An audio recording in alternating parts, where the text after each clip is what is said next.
Hey guys, we're still talking about 4.1, the graphs of systems of linear equations.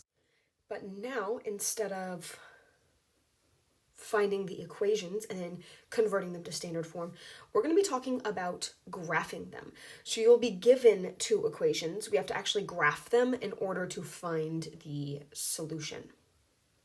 Okay, so we're looking to graph a system of linear equations still and then identify the solution. So that's kind of a little bit different rather than, again, writing the system of linear equations. We're going to graph the system. And we're going to need the same things. We're going to need to be able to identify the slope and y-intercepts, plot the y-intercepts, and then plot the slope, and then identify that point of intersection, also known as the solution.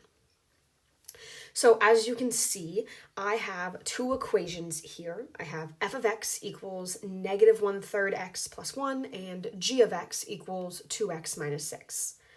Remember that f of x and g of x are just names of my equations and they mean y. So it's telling us that f of x is y equals negative 1/3 x plus 1 and g of x is also y equals 2x minus 6.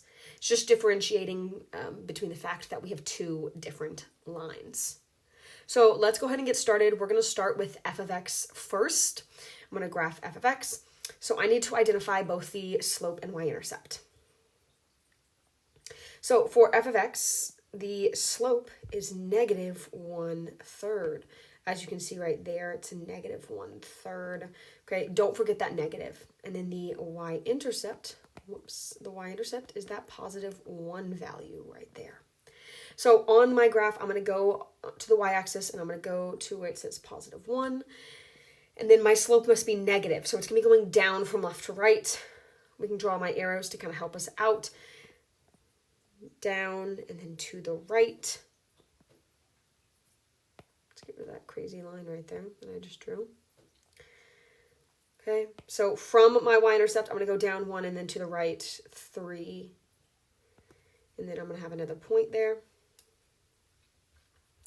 I only need 2, but I can go more if I would like to. So I'm just going to do a couple more, and I might even do one in the opposite direction by following the opposite pattern of those arrows, going up and then to the left 3. Once I have that, I can go ahead and draw my line. So I have my first one graphed. Remember, you only need 2 points in order to get that. I just did some more just to make it a little bit easier on myself.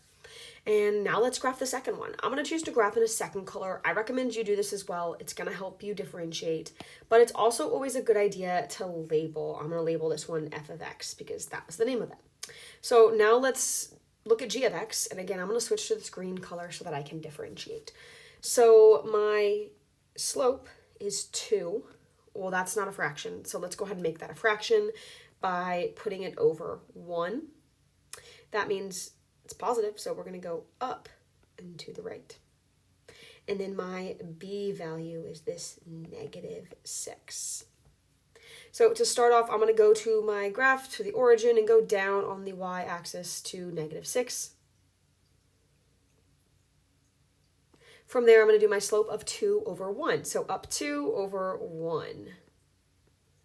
Up 2 over 1. And again, I only need 2 points, but I have a few on there. And now we can draw our line.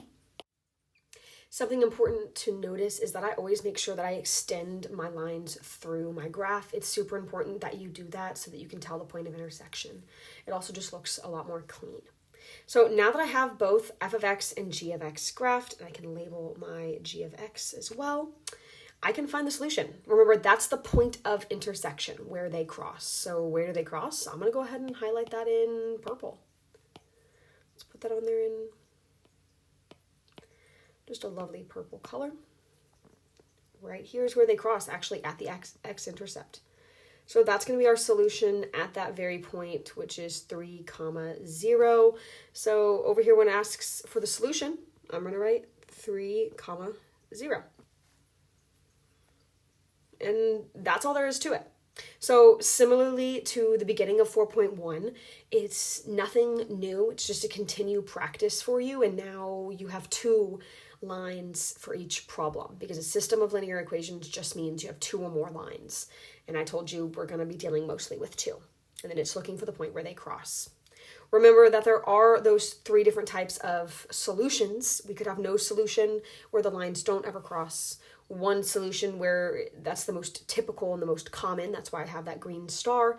And then we have infinite solutions where the lines are the same, basically. They're on top of each other, and that's going to give us infinite solutions.